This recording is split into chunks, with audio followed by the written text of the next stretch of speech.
Rentable, fiable, innovant. Avec eux, ça risque de fluctuer. Mais soyez rassurés, vous serez en croissance sur le marché. Francis Gosselin, Philippe Richard Bertrand. L'économie, c'est sérieux. Mais prends pas ça pour du cash.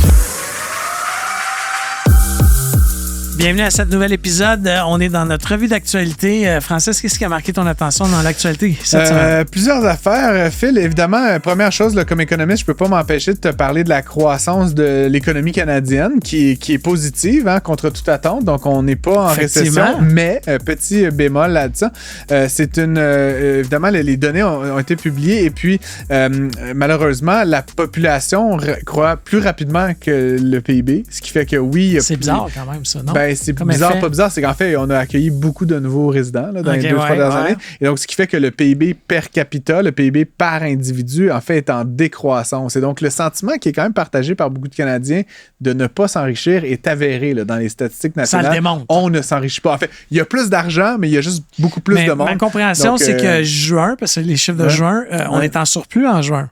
On est en déficit Déficit, tu veux dire décroissance, baisse du PIB? Peut-être, là, mais encore une fois, de manière générale, on a vraiment évité la récession. Okay. Mais le problème, comme je le disais, c'est que la démographie ne nous sert pas. Phil, on essaie de faire ça en rafale aujourd'hui. Mouvement FIRE. Oui. OK. on a réussi tous les deux à recevoir bien des tomates cette semaine. Ouais. Mais moi, en tout cas, mon point de vue à moi, là, bravo pour ceux qui sont capables, mais je pense pas que tu peux vivre encore une fois, là, je vais me faire lancer des tomates, mais tu peux pas bien vivre avec 40 et 50 000 $ par année. Tu peux, là. Tu vis.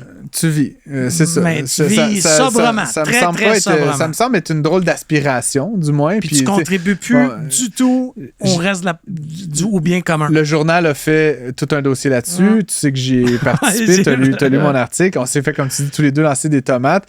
C'est une drôle de dynamique, là, je vais dire. Puis, tu sais, peu importe le fond de l'affaire, je n'ai pas eu d'article publié dans le Journal de Montréal depuis 6 mois qui m'a attiré autant de genre de finance bros enragés pour me dire que je ne savais pas compter. Là, genre, moi aussi, avec ton cégep en sociologie fort, là, calme-toi le pompon. Là.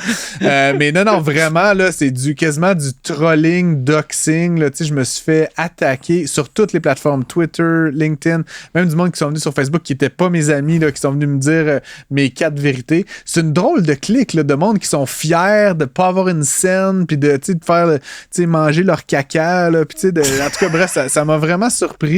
Je t'avouerai que moi, honnêtement, j'ai pas cette aspiration-là à la petitesse. Là, j'aime dans la travailler, vie. j'aime mon métier. Puis tu sais, j'ai même eu la chance, caricature à part, j'ai interviewé à mon émission là, à l'antenne de Cube un des partisans là, qui a écrit un livre d'ailleurs, puis il était un peu fâché contre moi, là, pour de vrai, pour avoir dit qu'il y avait un peu de la sociopathie puis tout ça là-dedans.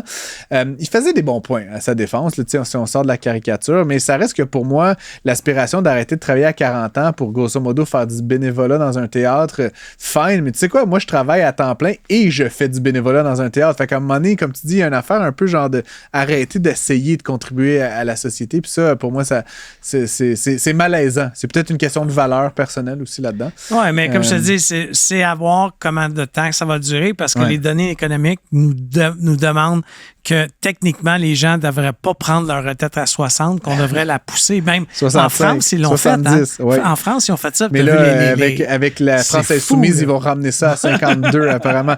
Phil, quelque chose d'autre qui a attiré ton attention, peut-être? Oui, mais Google, leur monopole est attaqué de plein feu par le DOJ. C'est pas personne, c'est le département de la justice américaine. Ben, ils ont perdu. Ils ont perdu. Juge, mais ils vont aller en appel. Ça va faire un peu comme Microsoft il y a 20 ans. Microsoft avait perdu, sont allés en appel, ils ont gagné. Drôlement, le cas est assez similaire. À l'époque, c'était sur des PC, évidemment, c'était la technologie de l'époque, et on accusait Microsoft de forcer les Dell, HP... Là, à mettre Explorer. Ah oui, c'est vrai. C'était vraiment lié à l'Internet. C'est pour ça que je te dis, il y a vraiment des parallèles. Et là, maintenant, ce qu'on accuse Google de faire, c'est en fait d'avoir payé les manufacturiers, et on parle de dizaines de milliards de dollars par année pour installer Chrome comme navigateur par défaut. Et donc, essentiellement, comme c'est par défaut, il y a bien du monde qui se casse pas la tête d'aller installer un autre navigateur. Donc, ils sont dans une situation de monopole. Et comme ils ont payé pour ça, ça met quand même la puce à l'oreille. C'est un juge de première instance, le District Court, là, qui a jugé ça. Il y a 2 autres niveaux, Federal Court puis Cour suprême. Certains pensent que ça ne se rendra pas à la Cour suprême. Là. Donc, éventuellement, il resterait comme un autre test pour Google à l'appel, mais possiblement que ça ne montera pas plus haut là, selon la qualité des jugements qui vont être rendus en deuxième instance. Il faut savoir que c'est quand même le navigateur le plus... Ah, mais c'est 88%, mais tu vois, c'est un problème d'une certaine façon. Autre chose, rapidement, Phil, Lightspeed, on connaît une entreprise québécoise. Il y a un des résultats un peu difficiles là, ces derniers mois, dernières années. Le fondateur de l'entreprise, Dax Da Silva, a fait comme un grand retour là, pour essayer de sauver les meubles. Ça va un peu mieux, mais ils perdent encore de l'argent. Et donc, ça a été son premier trimestre complet. Là, donc, il a présenté les résultats récemment. Et donc, c'était pas aussi, spectaculaire là, qu'il l'avait peut-être laissé entendre. Encore une fois, c'est moins pire que l'année d'avant. La perte est pas mal moins importante que l'autre année d'avant. Il vient d'arriver. Moi, je suis team Dax. Il faut y laisser le temps d'arriver. Puis je pense que de revenir consumer-centric, au lieu d'être finance-centric, ça va faire du bien à cette entreprise. Je comprends, mais ça reste que depuis le début de l'année, là, mettons, ils ont perdu environ un peu moins de 40% de leur valeur. Puis depuis quelques jours, là, depuis les derniers résultats, sous la gouverne de Dax, mais encore une fois, je suis plutôt fan, mais ils ont encore perdu. Dans le cadre, il y a 12%. Eu un crash lundi, un mini-crash. Mais je dis juste, c'est de même. Là, fait que, bref, on leur souhaite la meilleure des chances. Bref, c'était notre petite revue d'actualité, les amis. C'est tout le temps qu'on avait. Restez pour les autres segments. Super invités plein cette semaine. D'invités malades. Ça va être super intéressant et à tout de suite dans un prochain segment. Un taux d'intérêt très élevé qui défie toute la concurrence du marché. Avec Francis Gosselin et Philippe Richard Bertrand. Prends pas ça pour du cash. On est avec notre premier invité, il s'appelle Gilles Barbeau, c'est le président de Esprit de Corps, mais surtout c'est lui qui a monté l'équipe, qui a fait la Transat Québec-Saint-Malo et qui ont gagné. Alors, félicitations. Salut Gilles, merci d'avoir accepté notre invitation. Alors, merci à vous pour l'invitation également. Explique aux auditeurs, c'est quoi la Transat Québec-Saint-Malo là, pour que les gens comprennent ce que c'est. Alors, la Transat Québec-Saint-Malo, c'est une course qui a 40 ans et qui a été créée en 1984 pour célébrer, à l'époque, les 450 ans de la découverte du Québec par Jacques Cartier. Et donc, pour recréer cet événement, ils ont dit on va faire un point d'où il est parti en France, et on va faire du Québec, de la ville de Québec, jusqu'à Saint-Malo en France. Et c'est une course qui a lieu tous les 4 ans. Et dans les 40 dernières années, il n'y avait jamais d'équipe canadienne qui avait parvenu à faire un podium, ou même oser gagner, ce qui n'est plus le cas, parce que c'était réalisé cet été. Et donc, c'est avec des voiliers? C'est des voiliers, c'est de la course à la voile au large. En quoi ça... Là, moi, je regarde, je suis très amateur, mais je regarde parfois là, les courses Coupe des Amériques. Là. Oui. C'est des bateaux là, qui volent dans les airs. C'est pas tout à fait ça, j'imagine, que vous avez comme appareil? Ou... La voile, c'est un petit peu comme l'athlétisme. Tu as les sprinteurs, et puis tu as ceux qui font des marathons. Vous êtes des marathoniens, si je comprends bien. Donc, les bateaux de l'America's Cup dont tu fais référence, c'est des bateaux qui sont uniquement dans une baie au bord de l'eau, c'est bien plat, et tu as les bateaux qui sont construits pour faire le tour du monde à la voile, non-stop. Et donc, le bateau qu'on a, c'est à peu près ça. Puis, comment, on décide d'y participer, et 2, parle-nous du processus pour te trouver des coéquipiers qui étaient sur le bateau. Maison, OK. Donc, comme tout grand projet un peu fou, ça part d'un rêve. Moi, le rêve, il a commencé quand j'ai vu, et j'avais aidé une équipe québécoise qui avait participé à la Transat en 2012. J'avais vu les gars qui partaient, j'avais vu les gars qui arrivaient en Europe, un peu maganés, j'ajouterais. Mais tu as quelque chose dans leurs yeux, et je pense que ça se résume à des yeux qui brillent. Et tu dis, ils ont vécu de quoi? Où il n'y a plus rien, tu quittes la côte, la nuit tombe, tu as l'océan, tu as les baleines, il n'y a plus que toi, ta machine et l'océan, et tu vis une vraie aventure des temps modernes. Donc c'est un rêve qui a différentes significations pour chaque personne. Ça. Mais moi, c'est vraiment voir le départ et l'arrivée de la course en 2012, donc il y a un peu plus de 12 ans, qui a été un peu un point de départ initial pour ce rêve-là. Donc, tu as le rêve. Et puis, maintenant, pour y arriver, on est une équipe amateur.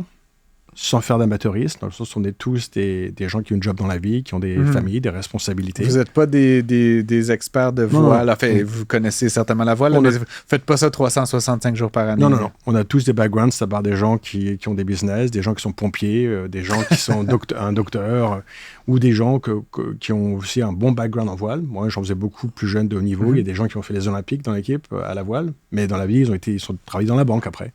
Donc en fait, on a tous un historique où c'est pas comme ça qu'on gagne notre vie, mais c'est une passion. Et on avait en fait inscrit le bateau pour faire en 2020. Mais avec Covid, ça a été annulé. Donc dans la gang, on avait des coéquipiers. Ça faisait 7 ans qu'ils s'entraînaient pour ça. D'autres, ça faisait 2 ans. Donc, mais l'équipage, dans le casting qu'on a fait présentement, on s'est tous engagés les uns vers les autres au printemps 2023, il y a un peu plus d'1 an. Et on s'est dit, là, on se connaît un petit peu déjà.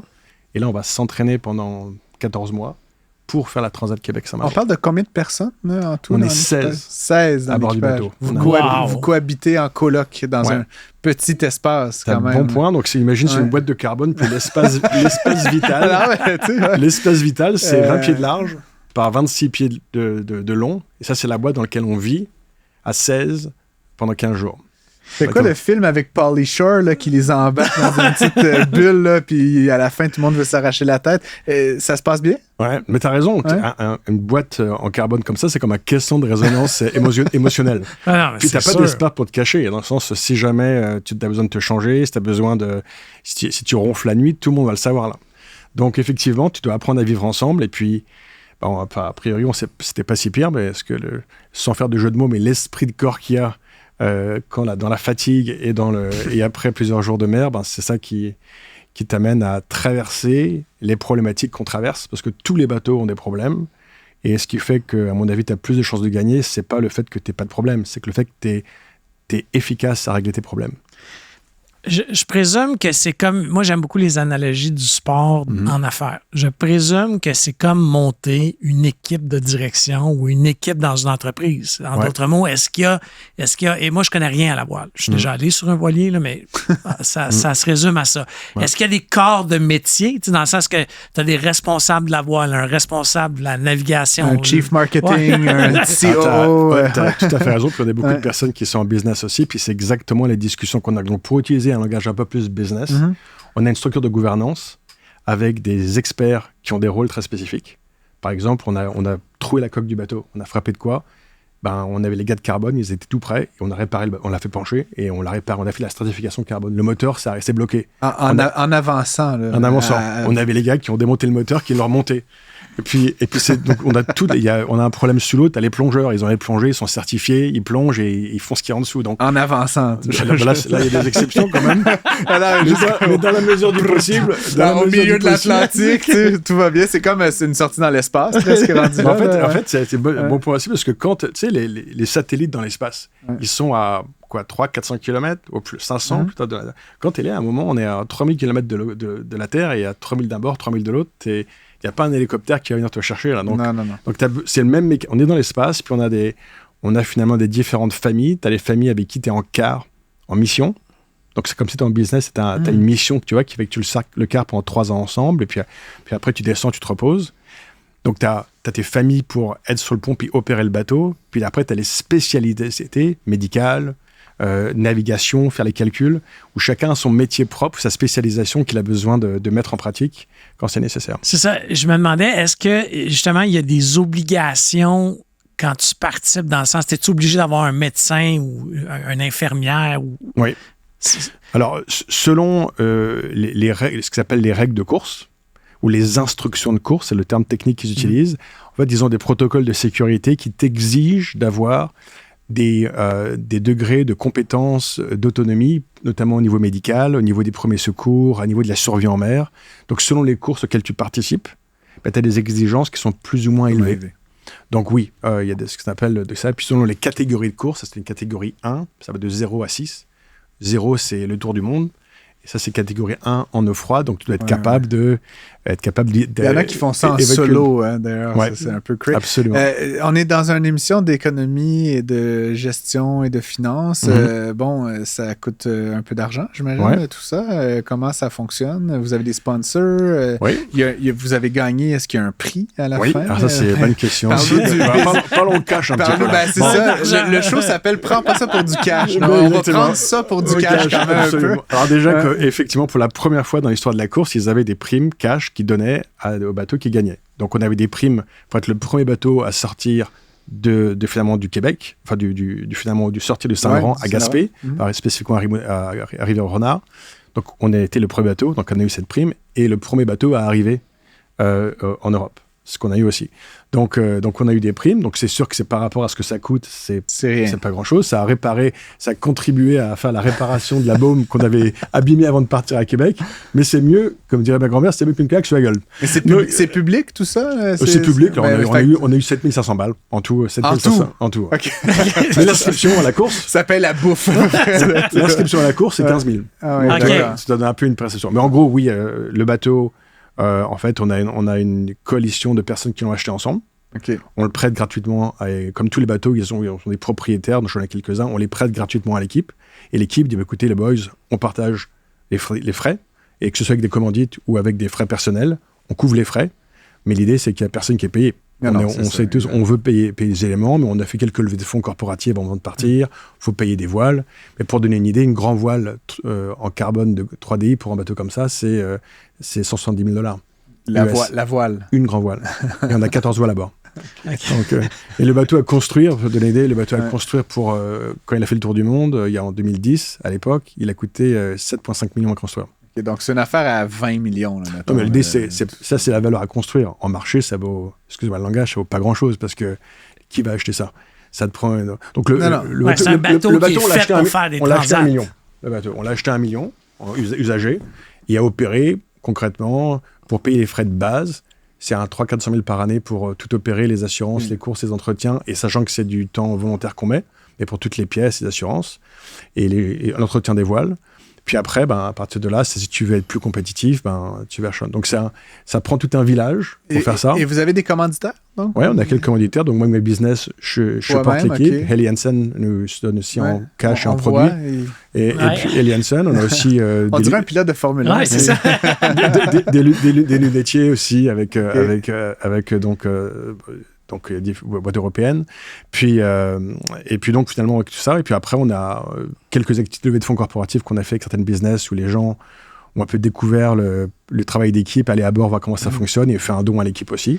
Donc, on s'arrange comme on peut pour ultimement payer les factures, quoi. C'est la première fois qu'une équipe canadienne gagnait. C'est ça. Donc, en 40 ans, c'était jamais arrivé qu'il y ait un podium, même, et encore mieux, une arrivée. Moi, j'ai lu dans les médias que, outre que c'était la première fois en 40 ans qu'une équipe canadienne gagne, que c'était la première fois aussi que c'était une équipe amateur. C'est que dans le sens que dans le bateau, il y avait plus de navigateurs ou de... On est 100% amateurs. Donc, tous passeport canadien, donc 4 comme moi d'origine française, et tous canadiens et tous amateurs. Donc en fait, l'idée, c'est que tu dis on est contre... Mais si ça arrivait en F1, là, non, tu comprends? Francis Gosselin. Comment les gens ont réagi? L'industrie... C'est comme le chauffeur de Zamboni qui était allé gauler, puis il avait gagné le match. C'est ça, c'est comme si on est une ligue de garage d'un autre pays, qu'on débarque au Canada dans la Ligue nationale. Et que vous battez les Canadiens. Et on bat les Canadiens. Voilà. En gros, c'est exactement ça. Sauf que là, l'équipe, la gang qu'on était à bord, ils n'ont pas connu les gros sports médiatisés européens. Donc, on est arrivé, tu avais des centaines de personnes, le maire qui nous attendait, champagne, des hélicoptères. Il y avait 15 bateaux qui nous suivaient. Et puis, tu sais, tout le monde avait les yeux comme ça. Québec, il y avait 22 personnes. Non, ils ont fait une belle job, l'équipe de Transat, pour promouvoir là, au départ. Mais en fait, ils arrivent dans une arena où c'est un sport national. Ouais. Et ils arrivent en premier. Puis quand tu es tout le premier bateau à arriver dans le pays, c'est pas mal attendu. Donc, c'est sûr que c'est un moment, une expérience. Mais ultimement, c'est un peu ce qui est quand même intéressant dans la voile, c'est que même si tu as des équipes professionnelles qui ont des super bateaux, qui sont super compétents, c'est quand même un sport où des amateurs et des professionnels peuvent faire la même course. Et si tu te plantes pas trop et que tu t'y prends à peu près comme il faut, tu as des chances de faire exactement ce qu'on a fait. Et puis, c'est un peu une démonstration que si tu as des gens qui sont des amateurs, et c'est pas de l'amateurisme, mais qui ont des principes professionnels qu'ils appliquent avec enthousiasme, que tu peux faire des choses vraiment intéressantes. Quoi. Une des questions que j'avais, c'est what's next, en bon français? Est-ce qu'on reparticipe Vous allez gagner une fois, vous allez le refaire. Là. Vous n'allez pas juste mic drop puis partir. Alors, c'est sûr qu'on avait quelques objectifs en faisant la course. Gagner, ça s'était fait partie. Une chose qui est la seule chose qu'on n'a pas réussi à accomplir, c'est que le record de cette course, il a été établi en 1992 pour un monocoque. Pour un monocoque. En 10 jours et 18 heures. Nous, on a un bateau qui, en général, est capable d'aller plus vite que ça. Donc là, les conditions météorologiques étaient très, très particulières. Donc le refaire juste pour chercher à avoir la chance de battre le record de monocoque, ce serait une étape assez intéressante dans 4 ans. Parce que la technologie a quand même évolué depuis 30 ans, minimalement. Exact. Ouais. On a un bateau qui, sur papier, est plus rapide. On a fait des transats en entraînement en allant plus rapidement que le record qui a été établi dans la course. Donc le bateau a la capacité, on est les facteurs plus limitatifs, mais dans les 4 prochaines années, il y a plein d'affaires qu'on veut faire, des courses internationales, mais continuer à élargir l'équipe. Ultimement, c'est un peu une communauté, une gang de malades un peu, mais en même temps, il y a des mamans, des papas, mais qu'on va puiser quelque chose, qu'on ramène avec nous. Puis quand tu as les familles qui sont à l'arrivée dans les bateaux et qui voient leurs parents qui sont partis pendant des semaines et qui font ça, je peux pas imaginer ce que ça a comme impact, mais je me dis pour un kid qui voit ses parents qui étaient partis pendant quelques semaines s'entraîner puis qui fait des affaires comme ça, il y a quand même un message qui dit que ultimement, ça vaut le coup de rêver. Moi, je fais des triathlons, puis juste quand mes garçons peuvent être sur le finish line, je fais pas des podiums comme vous. Il y a une fierté de dire, tu as eu mal, ça n'a pas bien été, mais tu as fini. Je pense que ça donne une bonne impression. Ça. Peut-être avant qu'on se quitte, Gilles, Esprit de corps. Ouais. C'est ton day job, on pourrait dire. Ça mange quoi? Je crois connaître ça vaguement, mais peut-être fais-nous le pitch en quelques secondes. Esprit de corps, c'est une business qui c'est du conseil en leadership et culture organisationnelle. On fait un peu de planification stratégique aussi. Mais ultimement, concrètement, ça contribue à des business où les gens, quand ils se réveillent le matin, ils sont contents d'aller travailler. Ils se présentent au travail, ils expriment leur plein potentiel. Puis ils collaborent avec intégrité, puis avec enthousiasme et énergie, et ils rentrent chez eux, et ils ont de l'énergie pour passer du temps avec les gens qu'ils aiment. Ce qu'on veut, c'est contribuer à des business qui font ça, puis qui ont des chances de gagner. Je travaille avec des belles business. Est-ce que tu le fais encore sous forme d'activité physique, ou ça a changé? Je me souviens qu'il y avait quelque chose de sportif. Là-dedans. Le médium pédagogique, parfois, on peut utiliser des expériences, ce qu'on appelle des expériences structurées. Mais à la base, c'est vraiment du travail de réflexion authentique avec les équipes principalement exécutives. Mais oui, on en fait toujours à l'occasion. C'est ça, parce que moi, j'ai fait la chaîne des montagnes présidentielles de Washington avec Esprit de corps, mais à l'école d'entrepreneurship de base. OK, fait que vous collaborez là, avec cet établissement. Oui, on a moins présentement, mais pendant plusieurs années, on l'a fait absolument, puis c'est extraordinaire ce qu'ils font. Mais oui, donc on en fait toujours à l'occasion, mais ultimement, comme on dit, c'est pas l'important, c'est pas la taille de la montagne, c'est la taille du rêve. Donc, vraiment très inspirant. Merci beaucoup d'avoir accepté mon invitation. Je t'ai écrit là, comme à la volée quand j'ai vu que vous aviez gagné, puis j'ai fait, hey man, il faut le recevoir. Il y a tellement de parallèles en affaires avec le sport. Puis moi, ça m'intéresse beaucoup. Alors, merci beaucoup. On invite les gens à aller voir, bien entendu, Esprit de corps. Et le nom de l'équipe de course? C'est équipe de voile Atlas ou Atlas Ocean Racing. Okay. Merci. Merci, messieurs. Bientôt. Salut. Francis Gosselin, Philippe Richard Bertrand. Le seul duo qui vous redonne vraiment la monnaie de votre pièce. On a l'habitude de parler repreneuriat à l'émission, vous le savez, c'est un sujet qui nous passionne, Philippe et moi, on a eu plein d'invités à ce sujet-là, mais il y a quand même un exemple un peu singulier qui est venu à notre attention cette semaine. Olivier Dolores, on se tutoie déjà pour commencer. À 33 ans, c'est toujours d'actualité ou t'as sauté un autre cap depuis le 24 août, bientôt? 33 ans, a mené 3 acquisitions. J'avoue que je me me sens vieux soudainement. 3 acquisitions dans des domaines assez variés quand même, là, la mécanique, les clôtures, etc. Écoute, de but en blanc, là, d'où ça vient cette espèce de volonté de tout reprendre? Je te dirais c'est la passion pour l'entrepreneuriat puis la volonté d'être quelqu'un. D'être quelqu'un? Exact, juste de réussir. Te voici dans les médias. C'est drôle parce que pour partir à zéro, pour savoir d'où cette volonté-là est venue, c'est parti d'une session de mentorat, exemple. Parce que moi, toute ma vie, dès l'âge de 15 ans, j'ai travaillé dans les centres d'appel. Donc, exemple, à 23 ans, je finissais mon bac en relations industrielles à l'Université de Montréal. Puis je me cherchais, puis j'avais essayé de postuler dans ce que j'avais étudié, j'ai pas eu de job dedans. Donc, j'étais comme, OK. Alors là, de fil en aiguille, j'ai dit à un directeur des opérations où est-ce que j'étais, je lui ai demandé, est-ce que tu pourrais me mentorer parce que j'aspire à être un grand homme. Il dit, OK, il n'y a pas de problème, on va arriver à ça. J'aspire à être un grand homme. Il était comme, OK, alright, mais comme, qu'est-ce que tu veux faire? Je dis, je veux être un homme d'affaires. Il dit, parfait. Il dit, OK. Il dit, comment tu vas faire ça? Je dis, dans l'immobilier. Il est comme, alright, parfait, l'immobilier, mais avec quel argent? Je dis, mais genre une business, etc. Là, il était comme, alright, mais t'as pas d'argent.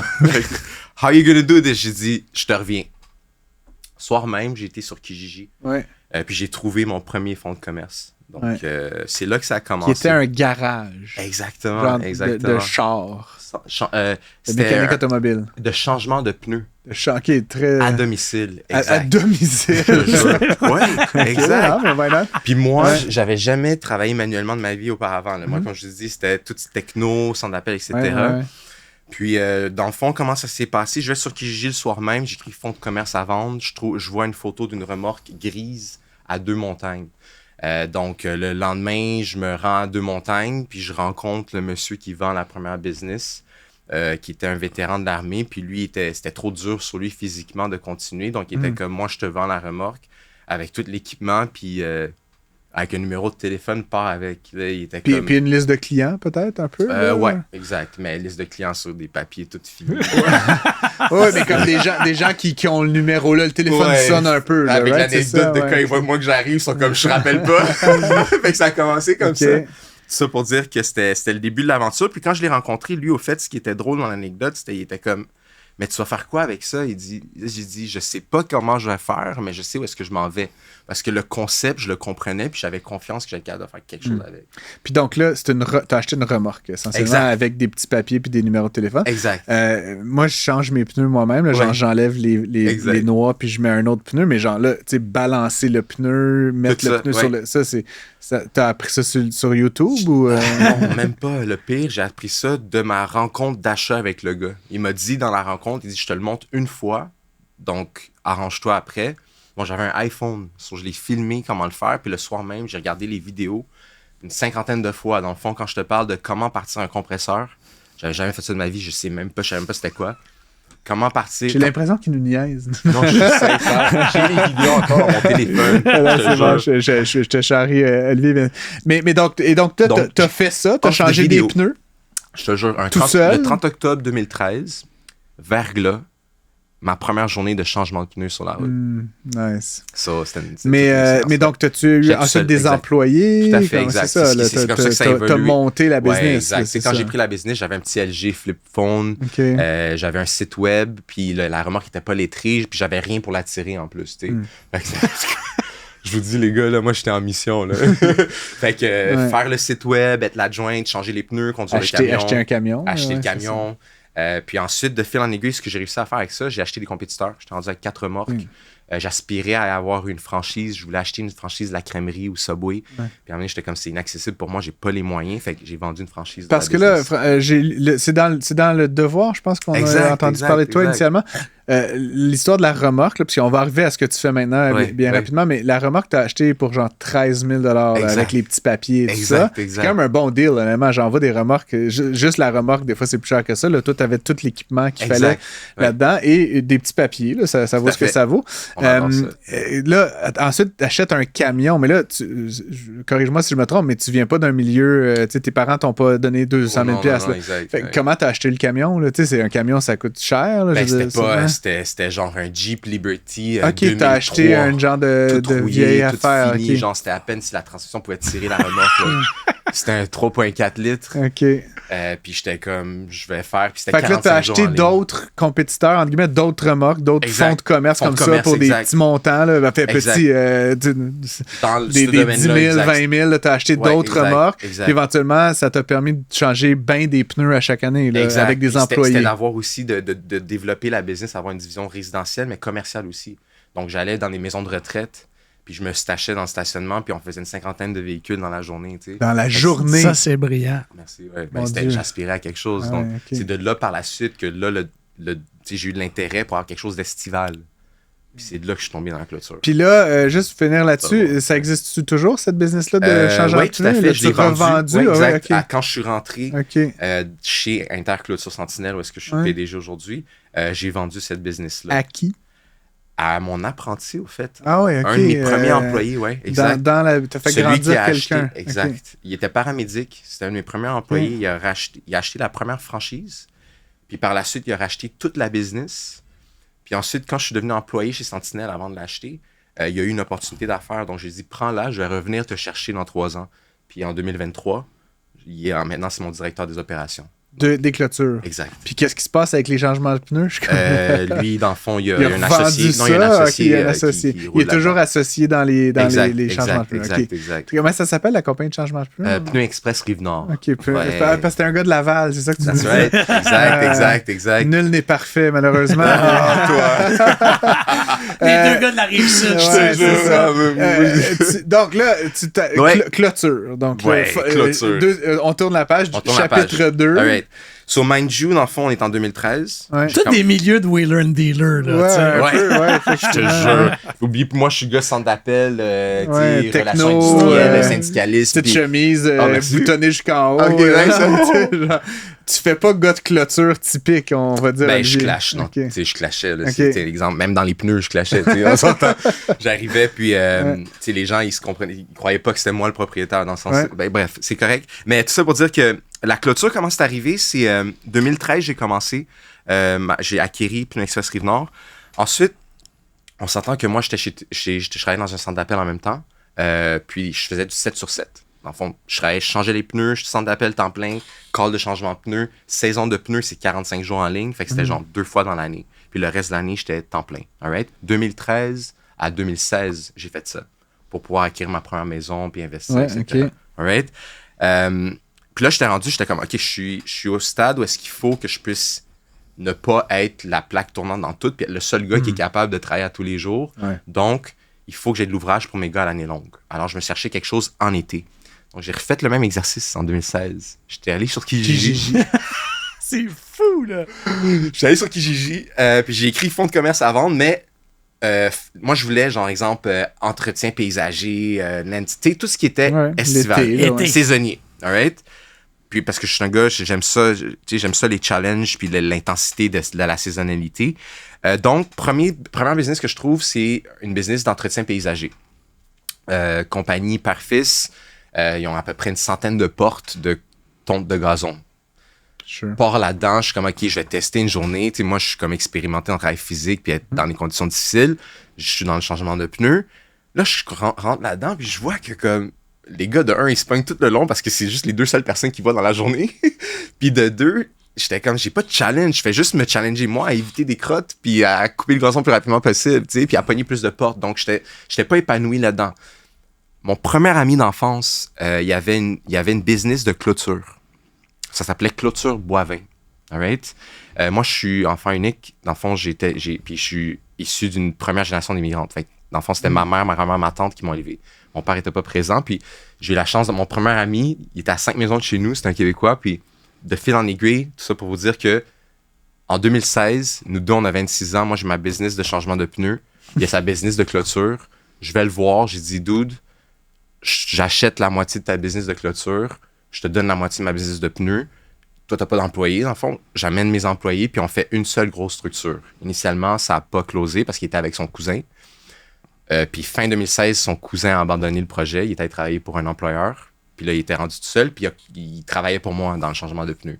Donc, je dis, on va arrêter de niaiser. On fait le deal. On fait le deal, tu comprends? Avec mais 2017, lui, il installait des clôtures. Il y avait sa petite business clôture bois avec. Pas... Non, exact. On était juste un petit installateur de clôture, on se comprend? Fait que je suis rentré dans le domaine de la clôture en 2017. Puis...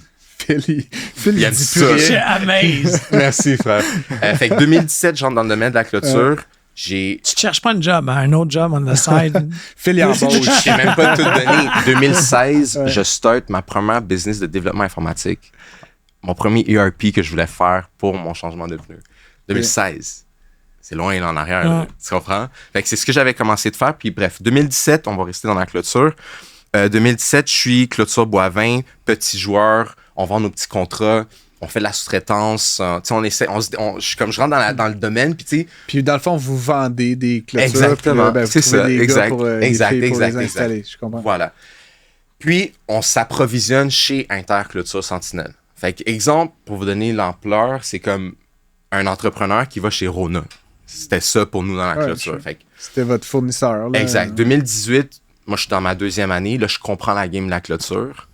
Les propriétaires d'Interclôture Sentinelle viennent dans la cour, puis ils nous rencontrent, puis ils nous demandent si on veut racheter la business. Pourquoi il est venu nous voir?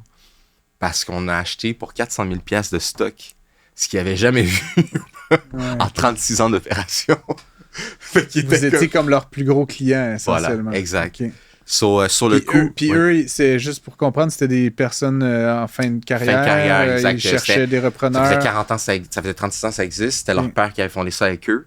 Leur enfant ne voulait pas prendre la relève. Mais sur le coup, moi, je ne savais pas tout ça. Là. Moi, je suis comme le gars externe. T'es un client, mais exact, là, le fondateur, il dit « J'ai 60 quelques années. » Tu veux acheter ma business. Oui, parlons un peu d'argent, là, je ne veux pas rentrer dans les secrets, mais on parle souvent de multiples, de la profitabilité. Ou comment une compagnie de clôture, mettons, là, ça ne doit pas valoir 40 fois les profits. Ce n'est pas Nvidia, là, mais comment qu'on élabore ou comment qu'on détermine le juste prix. Je pense que c'est comme dans n'importe quel processus d'acquisition. On s'entend qu'on a l'évaluation des actifs. Après ça, on a un mémo fiscal pour l'évaluation de tout ce qui vient avec. Donc, c'était la même chose qui nous est arrivé pour le processus. Puis le multiple, c'était basé sur... Ça faisait quand même 36 ans que la business, elle existait. C'est stable. Sentinelle, moi, je connais ça, puis pourtant, j'ai rien à voir dans la clôture. Stade Saputo, Stade Uniprix, tout ce que vous voulez...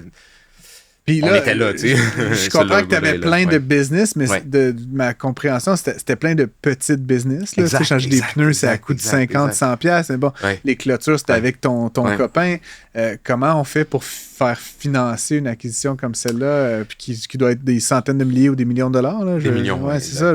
Ça part de tu vas chez Desjardins, tu vas chez Banque Nationale. Ça a commencé, au fait, l'idée, c'est le modèle, le deal, comment on l'a monté, c'était... 2018, on était sous-traitant puis notre propre entité. Donc, quand on a accepté le deal, on est rentré en 2019 comme employé pour roder les 4, parce que c'était 2 frères, puis moi et mon associé. Puis, je suis devenu DG dans cette année-là, puis on a eu le plus gros chiffre d'affaires en 37 ans. Fait que là, il était comme, OK, ça marche. 2020, c'était comme, OK, parfait, on vous offre d'acheter des parts de la compagnie. Alors, arrivez avec une mise de fonds, puis nous, on va financer la balance. Sentinelle a financé la balance. La première portion de l'acquisition, exact. Donc, exemple, nous, on a amené une mise de fonds, puis on financé... Ça se voit souvent, là. Ça se voit souvent, mais c'est brillant. C'est brillant. Tu dis, mais... C'est pas rien que ça. Tu comprends? Là, j'étais pas là, mais si l'acquisition n'aurait pas eu lieu, ou la transaction, appelons ça comme ça, il perdait un client qui avait acheté pour 400 000 de stock aussi. Exact. Tu comprends? Parce que tu te retournes là. T'es un peu par les Kachungas. Mais en plus, l'idée, c'est que le deal, c'était on avait 40% de la business, puis on remboursait le prêt. Fait que la mise de fonds, c'était 20% du nombre de millions. Je comprends. Tu comprends? On remboursait ces millions-là selon nos dividendes. On l'a remboursé en 2 ans.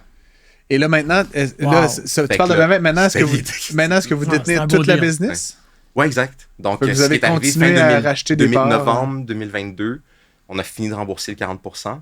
Donc là, on était parti, justement, j'ai eu un fixeur qui m'a accompagné, parce que c'est quelque chose que tu ne connais pas. Fait que j'ai eu tous les financiers qui ont présenté une offre pour nous accompagner, pour faire l'acquisition du 60% puis sortir les propriétaires.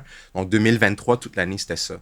Alors, on a fini par choisir c'est correct si je le dis, la BDC, pour nous accompagner. On n'est pas sponsorisé par personne, quoi que si la BDC va dire. Puis, 1er décembre 2023, je suis devenu le président-directeur général de la business. Et là, what's next? What's next? Attends, les pneus, la clôture, qu'est-ce qui suit? Le pavé uni? Mais je te dirais l'arrimage. Les satellites. L'arrimage de la technologie, de ma tech, de la technologie avec le domaine de la construction puis le domaine de la clôture. Ouais. C'est la plus belle chose que je pourrais faire, je pense, en ce moment. Puis des acquisitions d'autres joueurs. Olivier Deleresse, en tout cas, PDG, on peut dire maintenant, Clôture Interclôture Sentinelle. Merci d'avoir partagé cette histoire. Plaisir. Super parcours. Je vois que Phil était comme pendu à tes lèvres du début à la fin. C'est rare que je le connais aussi muet que ça. Ça doit être que c'était captivant. Merci d'être venu en studio. Merci à vous. Je me disais, faut que je trouve une façon de l'embaucher.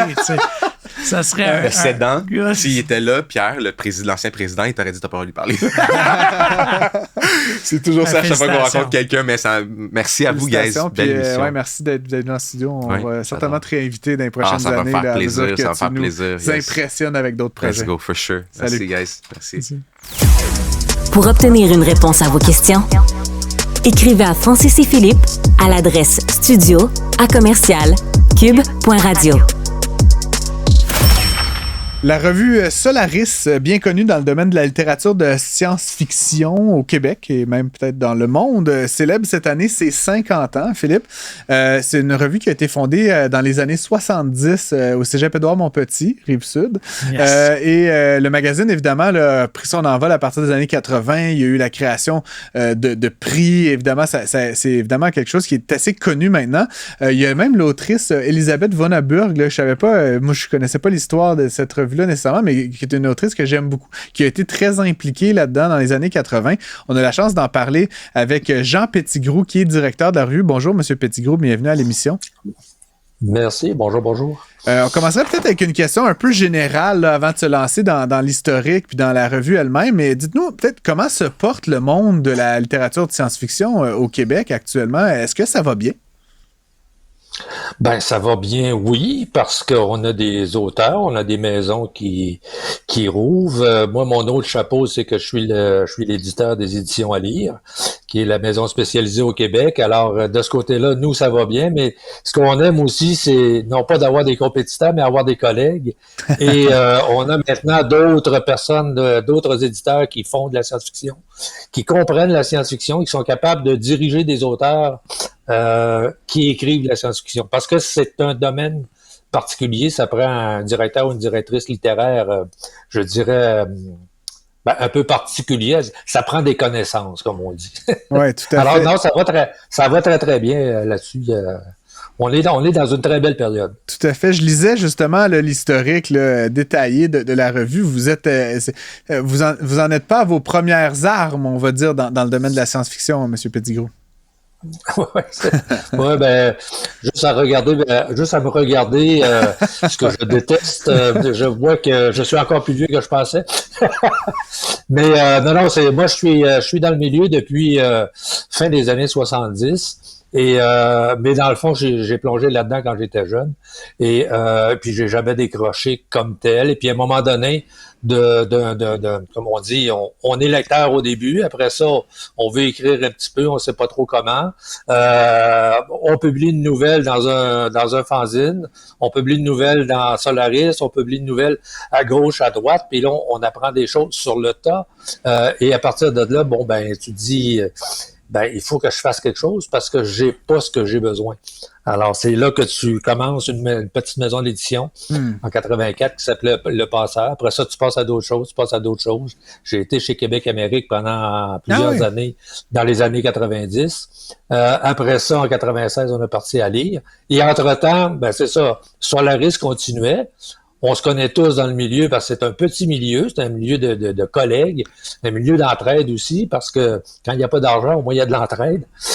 Et d'autre part, c'est la grosse affaire, c'est que à un moment donné, en 2000, Solaris était supposé d'arrêter parce que pour X raison, là, en tout cas, il avait perdu certaines subventions et tout ça. Et puis je me suis dit non, ça se peut pas, on peut pas laisser aller ça. C'est notre base. C'est comme si vous êtes cultivateur puis vous dites je vais vendre ma terre. c'est pas fort pour partir des plantations. Non. Alors, on s'est organisé, je dirais pas qu'on a racheté parce qu'il n'y a pas vraiment d'argent, on a simplement, parce que c'est une compagnie à but non lucratif. Ouais. On a refait une compagnie à but non lucratif de notre côté. Donc, c'est totalement indépendant, si vous voulez, de la maison d'édition. Mais on s'entend que c'est les mêmes personnes qui dirigent d'une certaine façon. Et que la maison d'édition à lire est à l'arrière pour épauler, pour mettre un petit peu de comme on dit, je veux dire, d'argent à la roue, là, parce que des fois, il en manque un petit peu. Mais ça fait 25 ans que je fais ça. Là. Selon vous, c'est quoi les moments les plus forts de la revue? Les moments peut-être qui ont été... là, vous venez de parler d'un moment qui a été charnier, là, où vous avez fait un genre de pivot d'entreprise. Mais y a-t-il eu d'autres moments mémorables de la revue? Ben, les moments mémorables, c'est de dire que d'une part, on est capable de durer. Pour vous donner l'exemple, c'est qu'actuellement, dans le monde des revues de science-fiction fantastique, on est la 5e plus vieille, plus ancienne. Et quand je dis ancienne, ça veut dire non-stop. C'est-à-dire qu'on a commencé en 74, on n'a jamais arrêté, puis on est rendu en 2024. La science-fiction est une littérature d'idées. Ça veut dire que ça intéresse à peu près 10% des gens. Alors, c'est difficile d'aller chercher des choses. Mais c'est vrai. Oui, mais... C'est vrai. Il y en a qui s'intéressent aux gens, il y en a qui s'intéressent aux émotions, à ça.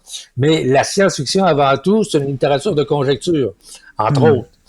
On fait du fantastique aussi, qui est une autre littérature de l'imaginaire. Oui. Mais surtout en science-fiction, c'est plus difficile d'aller chercher ce qu'on appelle regardez Dune. Dune, c'est un phénomène social depuis les années 60. Quand Herbert a sorti son fameux livre, il s'est vendu, je ne sais pas combien de millions d'exemplaires de ce livre-là, et ça a pris plus que 40, 50 ans avant qu'on fasse quelque chose, si vous me passez l'expression, d'intelligent avec ça. Là. Puis Dieu merci, c'est un Québécois qui l'a fait en plus, c'est formidable. Mais puis regardez les moyens que ça prend. Nous, le problème qu'on a au niveau littérature en science-fiction, et c'est tout le monde qui est pris avec ça, sauf évidemment ceux qui parlent anglais, c'est on n'a pas le marché. En n'ayant pas le marché, ben vous pouvez pas avoir ce que j'appelle de faire des ventes de droits dérivés qui sont intéressantes. Vous avez de la misère à exporter, vous avez de la misère et tout ça mis ensemble fait que les moments importants pour nous, c'est de dire nous sommes rendus en France. Donc, dans les années 80, on a eu, comme on dit, un bon développement du magazine en France. Après ça, quand nous, on l'a repris, on a changé le format, on est passé de magazine à format revue, en fait, digeste, là, comme on dit en anglais. Ouais. Pourquoi? Parce que Internet est arrivé, ça donne quoi de donner des nouvelles à tous les 2 mois ou 3 mois, quand sur Internet, vous les avez à peu près 24 heures en temps réel. Ouais. Alors, ouais, c'est ça. Alors, c'est le problème de toutes les revues d'information qu'ils ont eu. Et nous, on a eu le même problème. Mais nous, on a basculé du côté de la littérature, qu'on faisait déjà, mais là, maintenant, c'est ça, c'est 80% littérature. Il y a du passage à la fois avec la science, parce que la science, ça va être la science-fiction. Le fantastique, on a des essais, on a toutes sortes de choses. Et puis on a notre bassin d'auteurs, on a notre bassin de lecteurs. Et malheureusement, à cause des coûts délirants de la Poste Canada, ben on est presque plus capable. À vrai dire, on a à peu près plus je pense qu'on est rendu à 25 là, dans les envois outre-mer. Ah oui. Puis pour vous donner un exemple, mes collègues en France, quand eux m'envoient leur magazine qui est à peu près de la même grosseur, là, on s'entend, qui est même un petit peu plus gros que le nôtre. Nous, généralement, on est dans 160 pages. Eux ont le même format, ils sont à 192 pages. Mais eux, quand je le reçois, je vois que c'est marqué 88 centimes d'euros sur l'enveloppe. Quand moi, je l'envoie, c'est marqué 8,50 $ canadiens. C'est fou, hein? Et puis, ma revue, je la vends à 13,95. Ça change un peu Ça change un peu le modèle. Petit aparté anecdote, vous savez que la Poste française, c'est une des seules postes dans le monde qui est profitable. Ah oui? Dans le monde. Et c'est à cause du secteur bancaire. Parce que c'est une banque. Exactement. Notre régisseur vient de nous le dire. On devrait en parler à Guy Cormier, peut-être, pour qu'il rachète ça, Post Canada. Hein? Moi, je suis un lecteur assidu, là, je lis en moyenne un livre par semaine depuis au-dessus de 25 ans. Puis, tu sais, je lis de tout, là, vraiment de tout. Dont de la science-fiction. Dont de la science-fiction. Non, mais j'adore la science-fiction. J'adore les films de science-fiction. Vous avez parlé de Dune tantôt. J'ai lu le livre. J'ai adoré, contrairement à ce que je peux croire, le premier film. De David Lynch. Oui, le premier, moi, je l'ai adoré. Tu sais, pour les moyens que ça avait. J'ai pas aimé, oui. J'ai adoré les deux nouveaux. Oui. Mais où je vais en venir, c'est bizarre que moi, je connaissais pas Solaris. Là, je mets ça sur mon radar aujourd'hui. Mais puis c'est peut-être là-dessus que je voulais vous emmener, M. Petitgros, parce que je ne connaissais... Puis je vais faire l'aveu, moi, comme toi, je lis énormément. Je lis que de la science-fiction ou presque. Je ne connaissais pas la revue, mais je connaissais le prix. Et je voulais un peu vous emmener là-dessus, M. Petitgros, parce que depuis les années 80, vous remettez donc un prix, c'est le prix Solaris, c'est ça? Il y a aussi le prix Jacques Brossard. Là. Est-ce que c'est la même chose? Oui, ça, c'est autre chose. Non, c'est pas du tout la même chose. Peut-être nous, la revue, on a surtout le prix Solaris. Okay. Qui le dit, c'est la revue qui remet un prix qui actuellement est de 1 000 $. Et puis, c'est pour une nouvelle. On dit aux gens, écoutez, écrivez un texte qui fait au maximum 70 000 caractères, donc un 25-30 pages maximum. Mm-hmm. Et vous n'avez pas de minimum, et puis mettez ça sous pseudonyme, et vous nous envoyez ça. L'équipe de direction littéraire regarde, et puis à chaque année, on dit, voici qui gagne, parce que c'est un excellent texte. Et la règle première, c'est de dire que on doit prendre un texte qui, comme on dit, qui ne mérite pas d'avoir besoin d'un directeur ou d'une directrice littéraire. C'est-à-dire c'est un texte qui est, à toute fin pratique, à part une révision linguistique, là, est prêt à publier. Publiable. Et c'est ça, publiable. Et à partir de là, il y a une personne. Et nous, évidemment, sur le jury, c'est toujours la même chose, c'est de dire, mais qui se cache derrière ce pseudonyme? Et et il y a des années que la qualité, malheureusement, n'est pas nécessairement à la hauteur. Alors, il y a eu 4 ou 5 ans où il n'y a pas eu de prix qui a été remis. Et ce qui est intéressant, c'est qu'à la fois, vous avez des auteurs plus normaux, comment je dirais ça, plus professionnels, mais comme cette année, c'est Annie Tenaglio, que vous connaissez sûrement pas. Non, c'est sa deuxième nouvelle publiée. Mm-hmm. Et écoutez, quand on a lu ça, on s'est dit, voilà quelque chose qui est vraiment très, très, très intéressant. On avait une bonne cuvée cette année. Et puis là, c'est le plaisir de voir que c'est une nouvelle auteure avec qui on a travaillé un petit peu avant. Je dis toujours, il y a un petit peu des directeurs ou des directrices littéraires là, dans l'arrivée d'un nouvel auteur, et ça, c'est un bel exemple. Bon. On a aussi un autre prix qui s'appelle le prix Joël Champetier. Okay. Si vous voulez que je vous en parle, ça va me faire plaisir. Mais si vous avez d'autres questions, allez-y. Non, justement, donc il y a le prix Solaris. Vous dites qu'il faut envoyer un texte. C'est sous pseudonyme. Et puis, je vous parlais du prix Jacques Brossard. Est-ce que c'est vous qui administrez tous ces prix-là, essentiellement? Non, non, justement. Mais je suis à l'origine avec plusieurs personnes. On était à 5. Ça a commencé en 84, le prix Jacques Brossard. C'est le 40e anniversaire cette année. D'accord. Du prix, qui s'appelait au départ le Grand Prix de la science-fiction du fantastique québécois. Mais ça, c'est un prix qui couronne l'ensemble de la production d'une œuvre, c'est-à-dire l'ensemble du travail on dit québécois, mais c'est canadien-français. Mm-hmm. Et il y a un jury là, qui regarde tout ce qui s'est publié dans l'année. Et à partir de là, on dit, c'est telle personne qui mérite cette année le prix Jacques Brossard. Cette année, c'est un de nos auteurs chez À lire, là, Alain Bergeron, qui l'a mérité, puis on était très contents. On le félicite. Je serais évidemment tenté de vous poser une question qui me brûle un peu les lèvres depuis qu'on a reçu l'information concernant les 50 ans. Comme je le dis, je suis un adepte, un lecteur assidu de sci-fi québécoise et internationale. Pendant longtemps, dans le texte, on parlait d'intelligence artificielle. C'était un futur spéculatif à venir avec ses avantages et ses inconvénients. Aujourd'hui, elle est là, ou en fait, elle arrive et elle perturbe notamment le milieu de l'édition et tout ce qui est autour. Elle est utilisée à tous les jours dans certains domaines. Quelle place est-ce que ça occupe dans votre cœur et dans votre esprit, M. Petitgros, ce concept-là aujourd'hui, comme éditeur de la revue, comme personne qui connaît bien le milieu? J'avoue que pour moi, c'est comme de vivre dans la science-fiction. Ce que je lisais dans les années 60, 70, maintenant, c'est autour de nous. Mm. Mais moi, contrairement à bien du monde, actuellement, je dis bien actuellement, je ne dirais pas la même chose dans 10 ans, mais actuellement, on peut pas vraiment parler d'intelligence artificielle. Moi, je parle plutôt de bêtises artificielles. Parce que on est encore au niveau de l'apprentissage. Ouais. Mais là, on met ça public parce que, bon, c'est des questions d'argent, évidemment, puis c'est des milliards et des milliards et des milliards, et tout le monde se rue là-dessus. Je peux comprendre.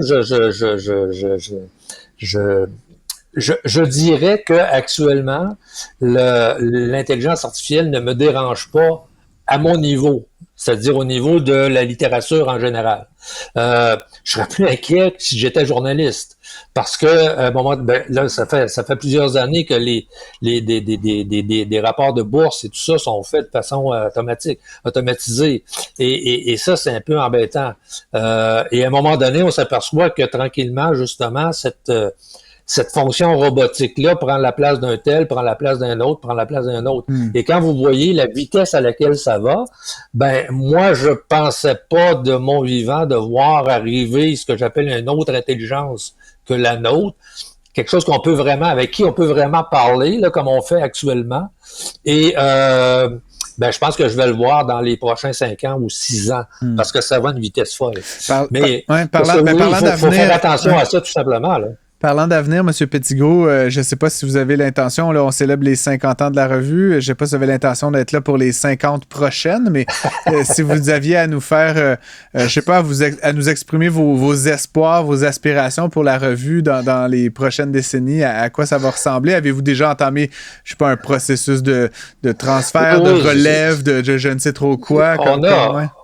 Oui, on a une relève. Je ne suis pas tout seul. Là. Je suis non, même pas le plus vieux. Elisabeth von Arbour est encore avec nous. Ah oui, elle fait encore partie du comité de direction littéraire. Elle est encore très active. Et tant mieux parce qu'elle est excellente comme directrice littéraire. Il y a des auteurs qui émergent actuellement dans tous les milieux, pas juste la science-fiction, mais qui doivent beaucoup à Elisabeth. Et pour Solaris, pour moi, j'ai des gens autour. Pascal Rowe, qui travaille comme co-éditeur et comme co-direction littéraire. Pascal est dans la quarantaine, alors c'est tout jeune par rapport à moi. Il y en a d'autres à côté qui poussent. Le problème n'est pas nécessairement la relève humaine. À un moment donné, on va trouver quelqu'un, il y a des gens qui vont être intéressés. Le problème, c'est le manque d'argent. Le problème, c'est faut pas nécessairement juste trouver quelqu'un, il faut trouver quelqu'un qui devient, je dirais quasiment, il y a un côté missionnaire là-dedans. Oui, en fait, c'est un mécène. C'est un mécène. Un mécène. Oui, c'est ça. Mais les mécènes, ils sont bons pour donner de l'argent, mais ils sont pas nécessairement capables de monter une revue. Alors, ça nous prend les deux. Très intéressant. En passant, notre revue Solaris, le groupe qu'on a mis en place, notre organisme à but non lucratif s'appelle en sigle, c'est le Public, parce que c'est les publications bénévoles et littérature de l'imaginaire du Québec. Alors, et public, ça veut dire qu'on veut s'adresser à tout le monde, et ne soyez pas déçus de ne pas nous connaître, parce que 98% des gens ne nous connaissent pas, parce qu'on n'a tout simplement pas le moyen, le levier nécessaire pour se faire connaître. Et c'est pour ça que j'apprécie beaucoup de vous parler aujourd'hui. Je suis un homme d'une parole. Vous avez gagné un nouvel abonné. Je vais aller m'inscrire dès ce soir. Mais moi, j'aime le papier. Make that too. Merci. Jean Petitgrou, directeur de la revue Solaris. Et merci d'avoir été avec nous à l'émission. On vous souhaite de souffler les 50 chandelles avec grand plaisir. Puis comme l'a dit et promis Philippe, vous pouvez compter sur nous pour nous abonner, mais aussi, je l'espère, sur plusieurs de nos auditeurs. Bonne fin de soirée à vous. Merci. Au revoir. Je rappelle que vous êtes à l'antenne de Prends pas ça pour du cash. Vous pouvez toujours nous écrire, Phil, studio@cube.radio. Trouvez Philippe Richard Bertrand ou moi sur Francis Gosselin. Francis Gosselin, bien évidemment.